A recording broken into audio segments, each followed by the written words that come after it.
dapat berjumpa kembali dalam pelajaran bahasa Indonesia. Pertemuan yang lalu kita telah membahas salah satu kompetensi dasar yang berkaitan dengan apresiasi novel Indonesia.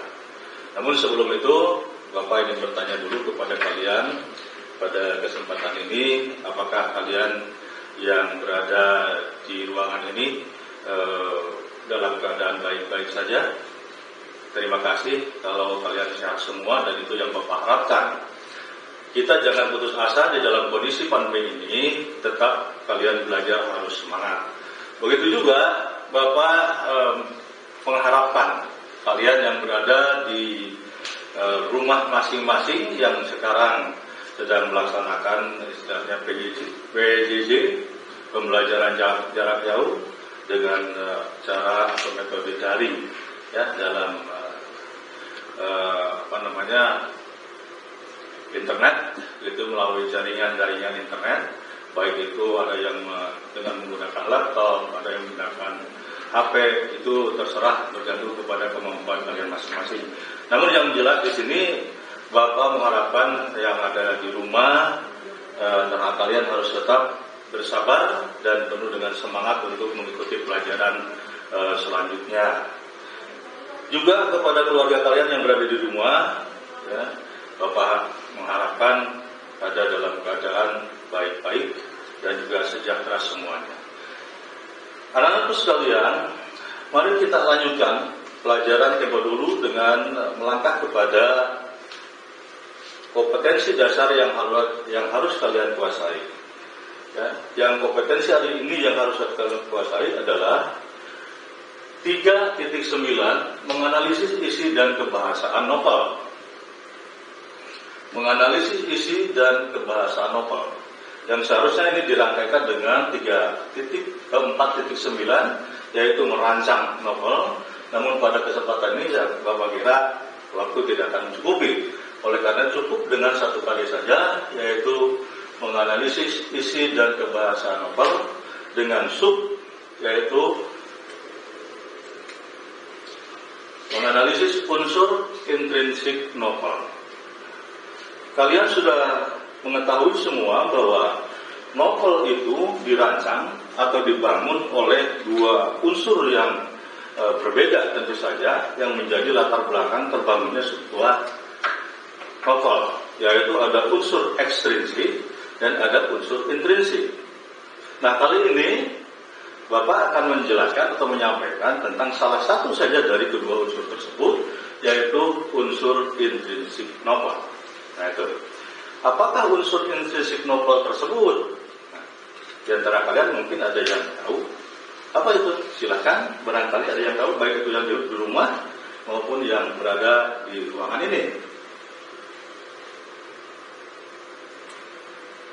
Nah, di antara unsur-unsur yang akan kita bahas pada kesempatan ini, itu ada, mungkin ada kalian ada yang tahu, ada berapa unsur kira-kira. Ini yang Bapak tanyakan baru 3 unsur, yaitu mengenai tema, kemudian tokoh atau penokohan, dan juga alur. Ada lagi, silakan ditambahkan barangkali. Ya, betul. Ya, di antaranya ada yang disebut dengan setting atau latar. Mari kita dengarkan penjelasan yang ketiga unsur ini. Pertama, unsur intrinsik tema. Apa itu tema? Ya, tema ini merupakan suatu dasar atau fundament dari sebuah cerita atau terbangunnya sebuah cerita. Ya, yang penjelasannya silakan kalian bisa lihat pada slide. Kemudian yang kedua adalah tokoh atau penokohan. Ada tokoh, ada penokohan. Tokoh itu adalah pelaku dari sebuah cerita tersebut, sedangkan penokohan adalah karakter yang dimiliki oleh para tokoh tersebut. Ya. Nah, tentu saja di dalam cerita itu atau di dalam novel, pengarang di dalam mengungkapkan sebuah karakter itu ada beberapa cara. Apakah ada dengan cara bicara tokoh, ada dengan cara pembicaraan tokoh lain kepada tokoh utama, ada lagi dengan mendeskripsikan sebuah wujud tokoh tersebut dari segi fisiknya. Itu diantaranya. Itu adalah tokoh dan penokohan. Jadi tokoh adalah pelaku, ya, sedangkan penokohan itu berkaitan dengan karakter dari tokoh tersebut.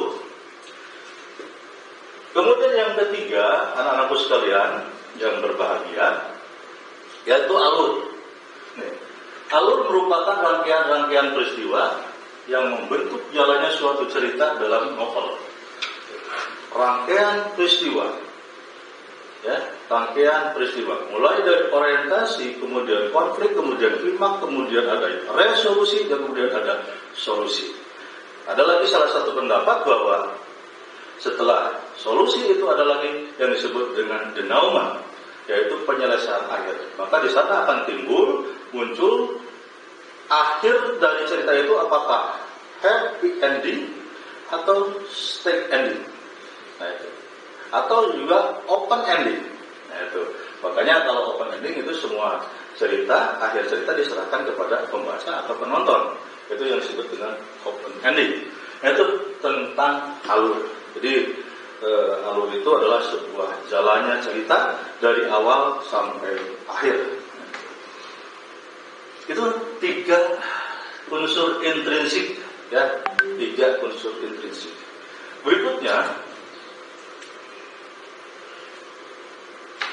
tadi berkaitan dengan tokoh pada selain unsur yang kedua. Nah, itu di sini ada penjelasan tentang tokoh. Tokoh utama yakni tokoh yang sering dibicarakan, kemudian tokoh pembantu, tokoh tambahan. Lalu antagonis ini berkaitan dengan karakter, yaitu ya, antagonis karakter yang tidak disukai, protagonis karakter yang disukai, dan disebut dengan tokoh utama. Ya. Nah, kemudian tadi ada alur ya, alur. Nah, ini sebuah penjelasan alur. Dilihat dari rangkaian cerita itu, kalau misalnya film-film atau cerita dokumenter itu biasanya menggunakan alur mundur. Maka di sini ada alur maju, ada alur mundur. Kalau alur mundur itu dimulai cerita daripada masa lalu dulu. Salah satu contoh, film mungkin kalian sudah menonton, yaitu film yang berjudul Titanic atau Titanic, apa aja ya bacanya ya. Silakan kalian yang lebih pandai membaca bahasa Inggris, bukan guru bahasa Inggris, ya, bahasa Inggrisnya cuma bahasa Inggris pasaran yang Bapak kuasai atau yang Bapak tahu begitu. Nah, itu. Dalam film Titanic itu cerita ya, film cerita, sehingga alur yang digunakan oleh sutradara, oleh pembuat film tersebut itu dimulai daripada masa lalu. Nah, itu ya, pada masa lalu. Ya, itu seorang orang-orang kaya gitu ya, orang cendekiawan kaya, kemudian zaman kerajaan, gitu ya, mereka memiliki sebuah kapal yang sangat besar, ditumpangi oleh ribuan orang, ya, dan pada saat itu kapal tersebut karena membentur karang di laut sehingga tenggelam, gitu. Ya, alur maju itu mulai dari awal sampai akhir. Nah, itu. Makanya urutannya itu ada pengenalan yang disebut dengan orientasi, ya. Ada timbul masalah itu adalah konflik, kemudian puncak masalah kelima, lalu masalah menurun itu resolusi, dan penyelesaian akhir adalah denouement. Nah, itulah tentang alur. Nah, itu. Anak-anak sekalian, selain alur mundur dan alur maju, ada lagi yang disebut dengan alur campuran. Artinya di dalam cerita tersebut ada alur maju, ada alur mundur dalam suatu konteks, gitu. Sehingga disebut alur campuran.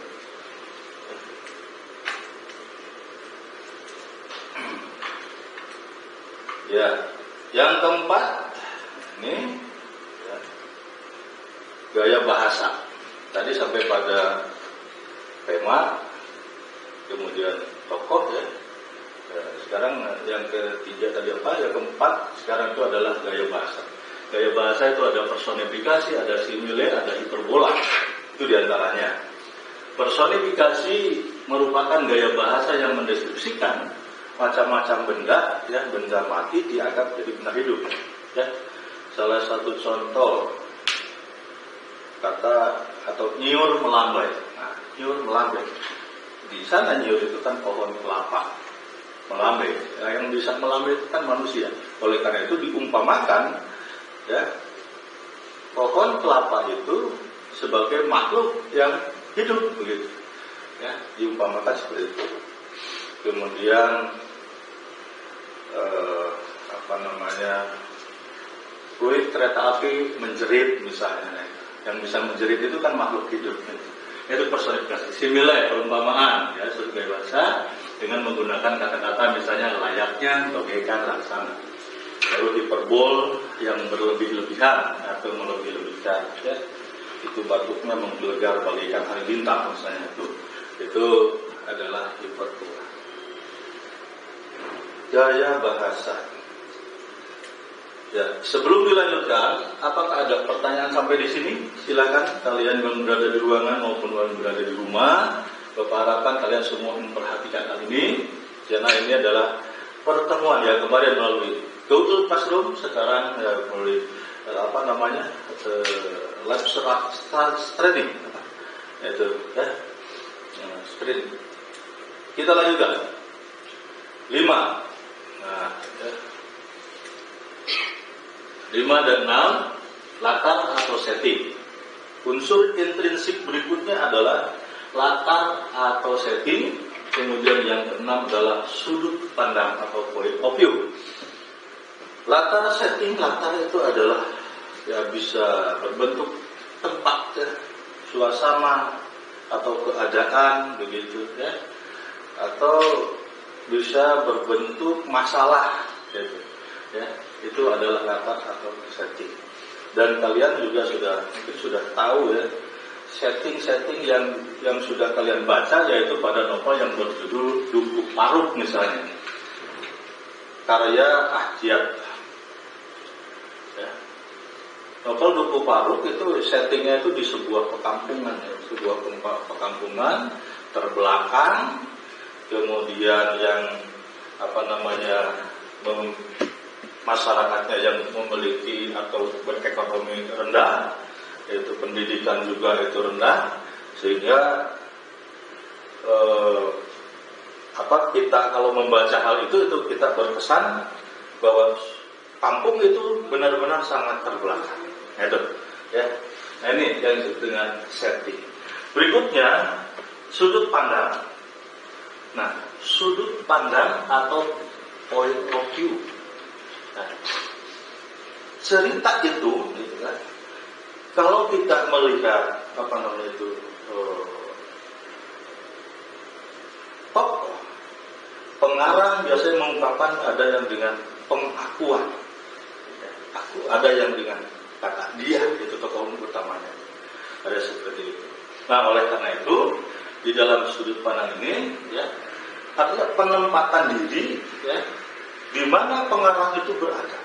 Apakah dia itu menjadi sebuah atau seorang, bukan sebuah, menjadi seorang yang langsung terlibat di dalam masalah dalam novel tersebut, atau dia sebagai penonton yang berada di luar, atau dua-duanya, bisa masuk, bisa keluar cerita. Nah, itu yang disebut dengan sudut pandang. Jadi keberadaan pengarang yang menulis cerita tersebut.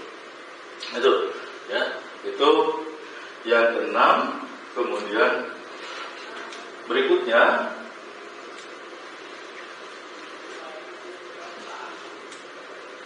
amanat, ya, ini biasa unsur intrinsik terakhir, yaitu amanat. Setiap karya tulis itu memiliki sebuah amanat, yaitu, ya, dalam yang dimaksud Bapak di sini adalah cerita, baik itu cerpen, novelet atau novel, baik itu yang bernilai novel yang bernilai pop atau novel yang bernilai sastra, itu banyak sekali. Novel-novel yang bernilai sastra biasanya novel yang memiliki kualitas yang bisa diandalkan, karena itu dikarang oleh para sastrawan. Nah, itu salah satu contohnya Belenggu. Nah, itu karya siapa? Aneh, ada ateis, ada pada sebuah kapal NH Dini, itu cocok untuk dibaca oleh remaja. Ada lagi Alec L. Tobing, karya yang berjudul apa namanya,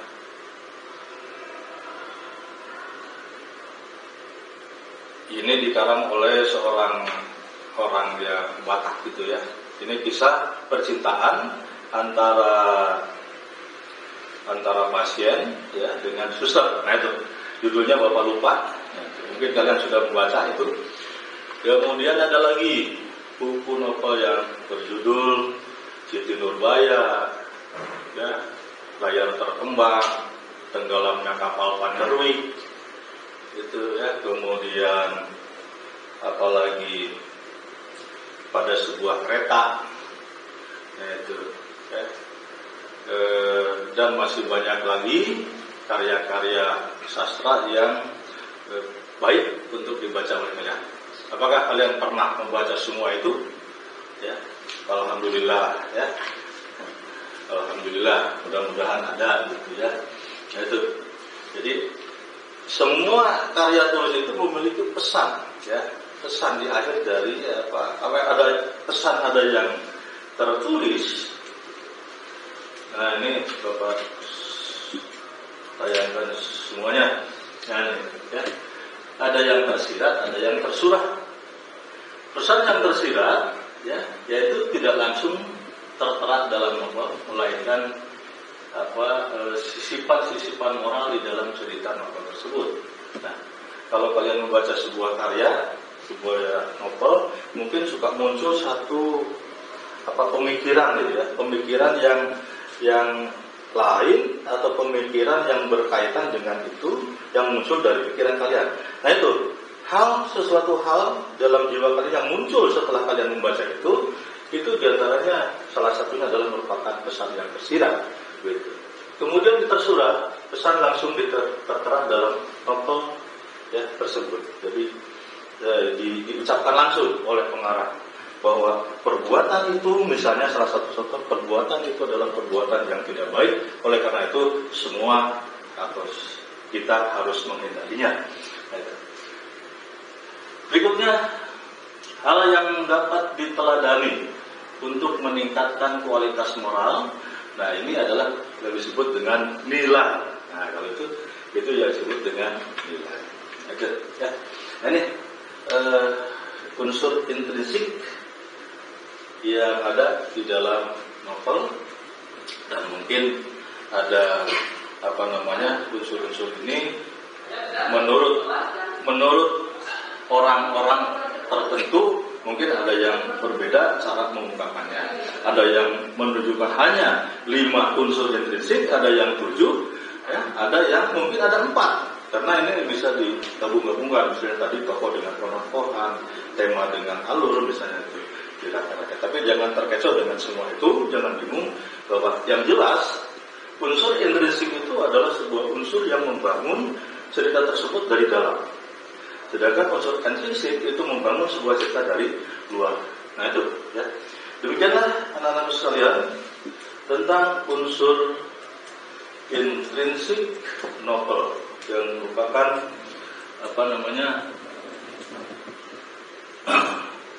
pembahasan pada pelajaran ini atau pada pertemuan ini.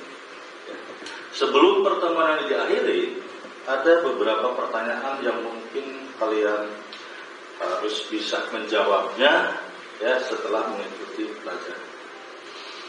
Yang pertama, nah itu ya, coba sebutkan unsur-unsur intrinsik novel yang kalian ketahui. Ya. Yang kedua, dengan cara apa sajakah pengarang dalam menggambarkan karakter? Nah, tadi Bapak sudah menjelaskan. Dengan cara apa sajakah? Nah, berarti ada beberapa teknik, ada beberapa cara, ya, bagaimana pengarang di dalam mengungkapkan karakter setiap tokoh. Jadi contohnya. Yang ketiga, amanat dalam cerita ada yang tersirat dan ada yang tersurat. Coba jelaskan. Itu beberapa pertanyaan yang Bapak sampaikan, dan mudah-mudahan silakan kalian bisa menjawabnya.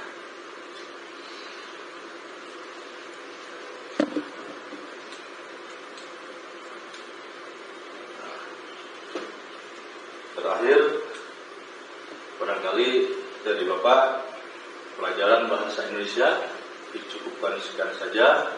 Ya, terima kasih atas perhatiannya, dan silakan kalian terus, karena Bapak itu di Google Classroom juga memasukkan materi untuk dipelajari. Jangan lupa juga pada buku pelajaran bahasa Indonesia dipelajari yang sudah Bapak sampaikan dengan halaman-halaman dan judulnya, itu ya harus dipelajari.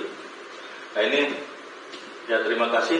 Ini N.Hadini pada sebuah kapal. Kalau kalian ingin membaca silakan baca. Ini sebuah novel romantis ya, cocok mungkin bagi kalian, dan banyak nilai-nilai yang harus dipelajari ya, kemudian mengandung juga amanat yang harus kalian terima mungkin ya, atau kalian pertimbangkan ya, daripada sebuah kapal ini, sebuah novel yang bagus untuk dibaca. Ini lebih dari 200 halaman. Silakan sambil bermain atau sambil apalah gitu, untuk mengobati rasa penat kalian setelah kalian mungkin belajar baik di ruangan ini maupun yang belajar di rumah masing-masing. Ya, sekian saja selama belajar yang berada di rumah. Silakan kalian jangan lupa protokol kesehatan, walaupun di rumah itu harus ditaati dengan sebaik-baiknya, karena ternyata bahwa pandemi ya sekarang ini kalau Bapak simak itu bukannya